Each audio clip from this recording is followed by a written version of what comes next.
Hello. नमस्कार दोस्तों। आप सबका स्वागत है आपके अपने यूट्यूब चैनल गौरव वर्ल्ड क्लासेस पे।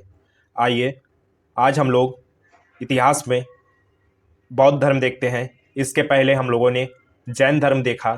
जैन धर्म से जो हमारे विभिन्न प्रतियोगी परीक्षाओं में प्रश्न पूछे जाते हैं या पूछे जाएंगे, उन्हें हम लोगों ने देखा। आज हम लोग बौद्ध धर्म देखते हैं। चाहे वो एसएससी का एग्ज़ाम हो, चाहे रेलवे हो, चाहे किसी भी राज्य का पुलिस एग्ज़ाम हो, बौद्ध धर्म और जैन धर्म ऐसा टॉपिक है इतिहास का जो एक दो प्रश्न हमेशा पूछे जाते हैं। तो आज हम लोग बौद्ध धर्म देखते हैं। बौद्ध धर्म से बनने वाले अति महत्वपूर्ण 50 प्रश्न देखते हैं। आइए हम लोग स्टार्ट करते हैं सबसे पहले प्रश्न से। बौद्ध धर्म के संस्थापक कौन थे? सबसे पहला प्रश्न हमारा है, बौद्ध धर्म के संस्थापक कौन थे? तो 4 ऑप्शन दिया गया है, आपको एक ऑप्शन बताना है जो सही हो। तो बौद्ध धर्म के संस्थापक कौन है? गौतम बुद्ध को बौद्ध धर्म का संस्थापक माना जाता है, यानी ऑप्शन बी सही होगा। इसके बाद प्रश्न नंबर 2 देखते हैं, गौतम बुद्ध का जन्म कब हुआ था? यानी गौतम बुद्ध का जन्म कब हुआ था? इसका जवाब होगा 563 ईसा पूर्व में, यानी कि ऑप्शन सी सही होगा। गौतम बुद्ध का जन्म 530 ईस्वी ईसा पूर्व में हुआ था। इसके बाद प्रश्न 3 देखते हैं, गौतम बुद्ध का जन्म स्थान का नाम क्या था? यानी गौतम बुद्ध का जन्म जिस स्थान पर हुआ था उसका नाम क्या है, बताना है। इसका जवाब होगा कपिलवस्तु के लुम्बिनी में, यानी कि ऑप्शन ए सही होगा। इसके बाद प्रश्न नंबर 4 देखते हैं, किसे लाइट ऑफ एशिया के नाम से जाना जाता है? यानी लाइट ऑफ एशिया के नाम से किन्हें जाना जाता है? इसका जवाब बताना है। इसका जवाब सही होगा महात्मा बुद्ध को, यानी कि ऑप्शन सी सही होगा। इसके बाद गौतम बुद्ध के बचपन का नाम क्या था? यानी गौतम बुद्ध के बचपन का नाम क्या था, बताना है। इसका सही जवाब होगा सिद्धार्थ, यानी कि ऑप्शन डी सही होगा। गौतम बुद्ध के बचपन का नाम सिद्धार्थ था। इसके बाद देखते हैं प्रश्न नंबर 6 देखते हैं, गौतम बुद्ध के पिता का नाम क्या था? यानी गौतम बुद्ध के पिता का नाम क्या था? गौतम बुद्ध के पिता का नाम शुद्धोधन था, यानी कि ऑप्शन बी। इसके बाद प्रश्न नंबर 7 देखते हैं, गौतम बुद्ध की माता का नाम क्या था? इनकी माता का नाम क्या था? इनकी माता का नाम माया देवी, यानी कि ऑप्शन सी सही होगा। माया देवी इनकी माता का नाम था। गौतम बुद्ध के जन्म के 7वें दिन इनकी माता का देहांत हो गया था। इनका पालन पोषण इनकी सौतेली माँ प्रजापति गौतमी ने किया। आइए इसके बाद देखते हैं प्रश्न नंबर 8 देखते हैं, महात्मा बुद्ध के सौतेली माँ का नाम क्या था? महात्मा बुद्ध के सौतेली माँ का नाम क्या था, बताना है। इसका जवाब होगा प्रजापति गौतमी, यानी कि ऑप्शन सी सही होगा। इनकी माता का नाम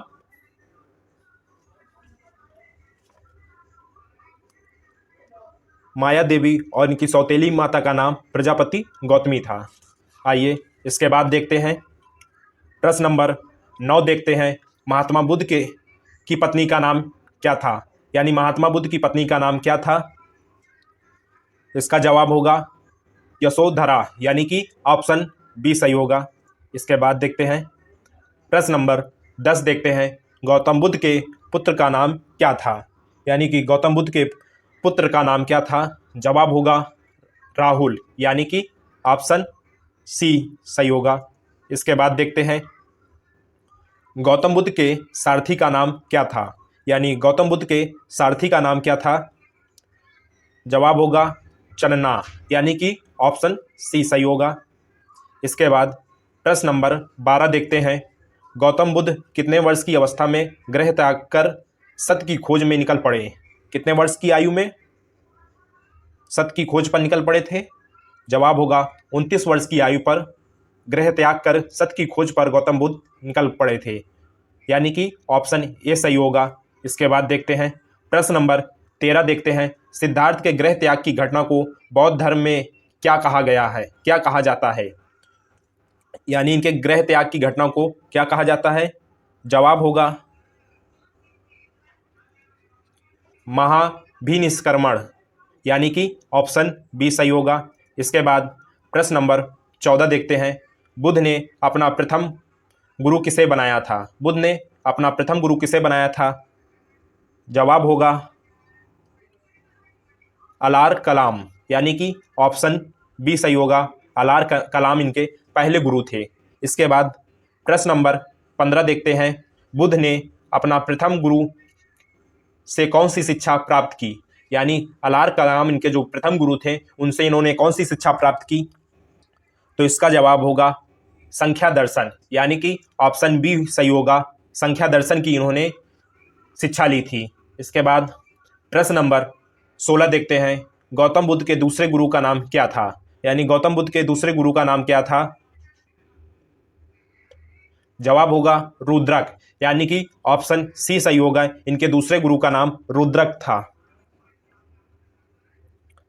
प्रश्न नंबर 17 देखते हैं, 35 वर्ष की आयु में बिना अंजल ग्रहण किए आधुनिक बोध गया में निरंजना नदी के तट पर पीपल वृक्ष के नीचे कितने वर्ष की कठिन तपस्या के बाद बुद्ध को ज्ञान की प्राप्ति हुई थी? कितने वर्ष की तपस्या के बाद बुद्ध को ज्ञान की प्राप्ति हुई थी? इसका जवाब होगा 6 वर्ष की कठिन तपस्या के बाद गौतम बुद्ध को ज्ञान की प्राप्ति हुई थी, यानी कि ऑप्शन डी सही होगा। इसके बाद प्रश्न नंबर 18 देखते हैं, ज्ञान प्राप्ति के बाद सिद्धार्थ को क्या कहा गया? यानी कि ज्ञान प्राप्ति के बाद सिद्धार्थ को क्या कहा जाने लगा? गौतम बुद्ध और तथागत, यानी कि ए और बी दोनों सही जवाब होगा। तो इसका उत्तर बनेगा ऑप्शन डी। इसके बाद देखते हैं प्रश्न नंबर 19 देखते हैं, गौतम बुद्ध को किस रात के दिन ज्ञान की प्राप्ति हुई? किस रात्रि में ज्ञान की प्राप्ति हुई थी? तो इसका जवाब होगा वैशाखी पूर्णिमा के दिन, यानी कि ऑप्शन डी। इसके बाद प्रश्न नंबर 20 देखते हैं, गौतम बुद्ध ने अपना पहला उपदेश कहाँ दिया था? अपना पहला उपदेश कहाँ दिया था? इसका जवाब होगा सारनाथ में, यानी कि ऑप्शन बी सही होगा। अपना प्रथम उपदेश जो है सारनाथ में दिया था। इसके बाद प्रश्न नंबर 21 देखते हैं, उपदेश देने की इस घटना को क्या कहा जाता है? यानी उपदेश देने की इस घटना को क्या कहा जाता है? इसका जवाब होगा धर्म चक्र परिवर्तन, यानी कि ऑप्शन सी सही होगा। इसके बाद प्रश्न 22 देखते हैं, महात्मा बुद्ध ने अपना उपदेश किस भाषा में दिया? यानी बुद्ध ने अपना उपदेश किस भाषा में दिया है? इसका जवाब होगा पाली में, यानी कि ऑप्शन सी सही होगा। इसके बाद देखते हैं प्रश्न नंबर 23 देखते हैं, बौद्ध धर्म के त्रिरत्न कौन कौन है? त्रिरत्न कौन कौन से हैं? जवाब होगा बुद्ध, धम्म और संघ, यानी कि ऑप्शन ए सही होगा। इसके बाद प्रश्न नंबर 24 देखते हैं, बौद्ध धर्म में प्रविष्ट को क्या कहा जाता था? प्रविष्ट को क्या कहा जाता था बौद्ध धर्म में? जवाब होगा उपसंपदा, यानी कि ऑप्शन डी सही होगा। इसके बाद देखते हैं प्रश्न नंबर 25 देखते हैं, बुद्ध के अनुसार देवतागण भी किस सिद्धांत के अंतर्गत आते हैं? यानी किस सिद्धांत के अंतर्गत आते हैं? जवाब होगा कर्म के अंतर्गत आते हैं, यानी कि ऑप्शन ए सही होगा। इसके बाद देखते हैं, बुद्ध ने तृष्णा की घटना को क्या कहा है? क्या कहा है? इसका जवाब होगा निवाण, यानी कि ऑप्शन ए सही होगा।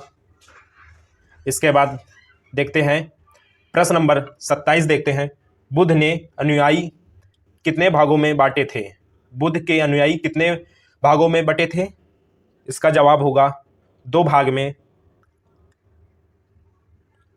कौन कौन से? एक थे भिक्षुक और दूसरे थे उपासक। और पहले थे भिक्षुक, यानी कि ऑप्शन बी सही होगा। इसके बाद देखते हैं प्रश्न नंबर 28 देखते हैं, किस स्थान पर बुद्ध ने ज्ञान की प्राप्ति की थी, वह स्थान क्या कहलाया। यानी बुद्ध ने जिस स्थान पर ज्ञान की प्राप्ति की उस स्थान को क्या कहा गया। इसका जवाब होगा बोध गया, यानी कि ऑप्शन ए सही होगा। इसके बाद देखते हैं प्रश्न नंबर 29 देखते हैं, महात्मा बुद्ध की मृत्यु कहाँ हुई थी। यानी महात्मा बुद्ध की मृत्यु कहाँ हुई थी। जवाब होगा कुशीनगर, यानी कि ऑप्शन बी सही होगा। इसके बाद प्रश्न 30 देखते हैं, महात्मा बुद्ध की मृत्यु कब और कहाँ हुई थी। यानी इनकी मृत्यु कब हुई। जवाब होगा 483 ईसा पूर्व, यानी कि ऑप्शन सी सही होगा। इसके बाद प्रश्न नंबर 31 देखते हैं, महात्मा बुद्ध की मृत्यु की घटना को बौद्ध धर्म में क्या कहा गया है। क्या कहा गया है बौद्ध धर्म में। जवाब होगा महापरिनिर्वाण, यानी कि ऑप्शन ए सही होगा। इसके बाद देखते हैं प्रश्न नंबर 32 देखते हैं, प्रथम बौद्ध संगीति के शासनकाल में हुआ था। यानी प्रथम बौद्ध संगीति जो थी किसके शासनकाल में हुआ था। तो जवाब होगा अजात शत्रु। ये इनका स्थान क्या था, राजगृह। और कब हुई थी प्रथम बौद्ध समिति। इसका जवाब होगा 483 ईसा पूर्व में। इसके बाद दूसरा देखते हैं, द्वितीय बौद्ध संगीति किसके शासनकाल में हुई थी। इसका जवाब होगा कालाशोक, यानी कि ऑप्शन बी सही होगा। यह कब हुई थी 383 ईसा पूर्व में, और ये वैशाली में हुई थी। इसके बाद देखते हैं प्रश्न नंबर 34 देखते हैं, तृतीय बौद्ध संगीति किसके शासनकाल में हुई थी। किसके शासनकाल में हुई थी। जवाब होगा अशोक, यानी कि ऑप्शन सी सही होगा। यह कब हुई थी 250 ईसा पूर्व में हुई थी। इसके बाद देखते हैं प्रश्न नंबर 35 देखते हैं, चतुर्थ बौद्ध संगीति किसके शासनकाल में हुई थी। जवाब होगा कनिष्क, यानी कि ऑप्शन डी सही होगा। यह कब हुई 98 ईसा में हुई। इसके बाद देखते हैं प्रश्न नंबर 36 देखते हैं, प्रथम बौद्ध संगीति कहाँ हुई थी। इसका जवाब होगा राजगृह में, यानी कि ऑप्शन ए सही होगा। इसके बाद देखते हैं द्वितीय बौद्ध संगीति कहाँ हुई थी। इसका जवाब होगा वैशाली में, यानी कि ऑप्शन बी सही होगा। इसके बाद देखते हैं प्रश्न नंबर 37 देखते हैं, द्वितीय बौद्ध संगीति कहाँ हुई थी। इसका जवाब होगा वैशाली। इसके बाद देखते हैं प्रश्न नंबर 38 देखते हैं, तृतीय बौद्ध संगीति कहाँ हुई थी। इसका जवाब होगा पाटलिपुत्र, यानी कि ऑप्शन सी सही होगा। इसके बाद देखते हैं प्रश्न नंबर 39 देखते हैं, चतुर्थ बौद्ध संगीति कहाँ हुई थी। इसका जवाब होगा कुंडल वन, यानी कि ऑप्शन डी सही होगा। इसके बाद प्रश्न नंबर 40 देखते हैं, बौद्ध धर्म को अपनाने वाली प्रथम महिला कौन थी। यानी बौद्ध धर्म को अपनाने वाली प्रथम महिला कौन थी। तो जवाब होगा प्रजापति गौतमी, इनकी सौतेली माँ थी, यानी कि ऑप्शन सी सही होगा। इसके बाद प्रश्न नंबर 41 देखते हैं, भारत से बाहर बौद्ध धर्म को फैलाने का श्रेय किस राजा को जाता है। यानी बौद्ध धर्म को फैलाने का श्रेय किस राजा को जाता है। इसका जवाब होगा अशोक, यानी कि ऑप्शन बी सही होगा। इसके बाद देखते हैं प्रश्न नंबर 42 देखते हैं, बुद्ध पर परम धर्म लक्ष्य है। बुद्ध का परम धर्म लक्ष्य है। इसका जवाब होगा निर्वाण, यानी कि ऑप्शन ए सही होगा। इसके बाद देखते हैं प्रश्न नंबर 43 देखते हैं, धार्मिक जुलूस की शुरुआत सबसे पहले किस धर्म से शुरू की गई थी। यानी धार्मिक जुलूस की शुरुआत किस धर्म से की गई थी सबसे पहले।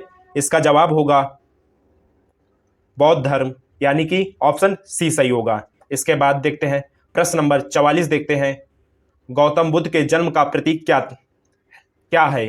यानी गौतम बुद्ध के जन्म का प्रतीक क्या है? इसका जवाब होगा कमल व साण, यानी कि ऑप्शन ए सही होगा। इसके बाद प्रश्न नंबर 45 देखते हैं, गौतम बुद्ध के गृह त्याग का प्रतीक क्या है? गृह त्याग का प्रतीक क्या है? जवाब होगा अशोक, यानी कि घोड़ा, यानी कि ऑप्शन बी सही होगा। इसके बाद देखते हैं प्रश्न नंबर 46 देखते हैं, गौतम बुद्ध के महाबोधि का प्रतीक क्या है? यानी महाबोधि का प्रतीक क्या है? इसका जवाब होगा बोधि वृक्ष, यानी कि ऑप्शन सी सही होगा। इसके बाद प्रश्न नंबर 47 देखते हैं, गौतम बुद्ध के प्रथम उपदेश का प्रतीक क्या है? यानी गौतम बुद्ध के प्रथम उपदेश का प्रतीक क्या है? इसका जवाब होगा धर्म चक्र, यानी कि ऑप्शन डी सही होगा। इसके बाद प्रश्न नंबर 38 देखते हैं, गौतम बुद्ध के निर्वाण का प्रतीक क्या है? यानी निर्वाण का प्रतीक क्या है? इसका जवाब होगा पद चिन्ह, यानी कि ऑप्शन सी सही होगा। पद चिन्ह जो है निर्वाण का प्रतीक रहा है। इसके बाद देखते हैं प्रश्न नंबर 49 देखते हैं, सूतक पिटक को क्या संकलित है? क्या संकलित है? इसका जवाब होगा बुद्ध के धार्मिक उपदेश, यानी कि ऑप्शन ए सही होगा। इसके बाद प्रश्न नंबर 50 देखते हैं, विनय पिटक के क्या संकलित हैं? यानी विनय पिटक जो है उसमें क्या संकलित है? जवाब होगा बौद्ध संघ के अनुशासन के नियम, यानी बौद्ध संघ के अनुशासन के नियम, ऑप्शन बी सही होगा। इसके बाद प्रश्न नंबर 51 देखते हैं, अभिधम पिटक के क्या संकलित है? यानी अभिधम पिटक में से क्या संकलित है? इसका जवाब होगा बुद्ध के धार्मिक उपदेश, यानी ऑप्शन ए सही होगा। तो हम लोगों ने प्रश्न के माध्यम से 50 यानी 51 प्रश्न किए हैं बौद्ध धर्म से संबंधित। तो आई होप आप लोगों को बौद्ध धर्म समझ में आया होगा। एक दो बार यदि वीडियो को देख लेंगे तो बौद्ध धर्म से बनने वाले जो महत्वपूर्ण प्रश्न हैं वो क्लियर हो जाएंगे। तो आज के लिए बस इतना ही, फिर मिलते हैं एक नए टॉपिक एक नए वीडियो के साथ। जय हिंद, जय भारत।